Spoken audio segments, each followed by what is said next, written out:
Absolument, c'est inadmissible et les marins-pêcheurs, les hommes de bord, les capitaines au long cours qui s'adonnent à ces pratiques sont éminemment responsables. Chaque année, 640 000 tonnes de déchets plastiques sont jetées à la mer.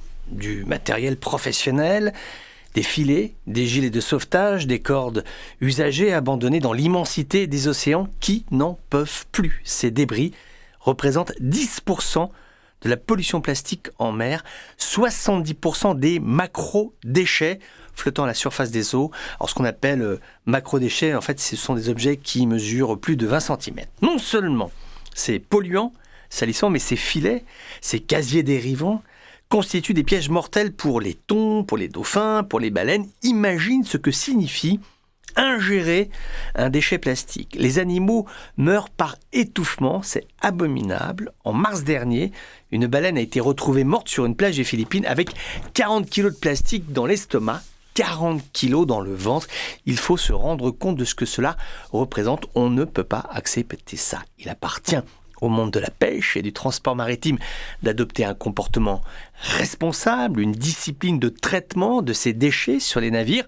Alors mon propos ne vise pas à mettre tout le monde sur le même bateau, si je puis dire. La majorité des hommes et des femmes qui vivent et travaillent sur les océans ont une attitude respectueuse à l'égard de l'environnement. Maintenant, il existe une part significative de professionnels qui, eux, n'en ont rien à faire et dont le comportement est honteux. Le pire est leur double discours. C'est-à-dire, dès que tu réduis les quotas de pêche, certains se drapent de vertu en t'expliquant « Oh, la pêche régule les ressources halieutiques et finalement la protège, etc. » Et puis 2 heures plus tard, le type prend son bateau, sort en mer, jette par-dessus bord un vieux seau en plastique rouge qui ne lui servait plus à rien.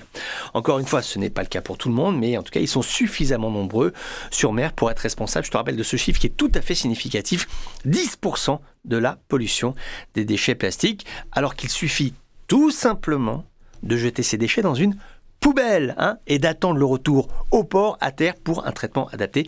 La solution pour résoudre cette question de pollution est tellement simple que ce type de comportement en est d'autant plus inacceptable.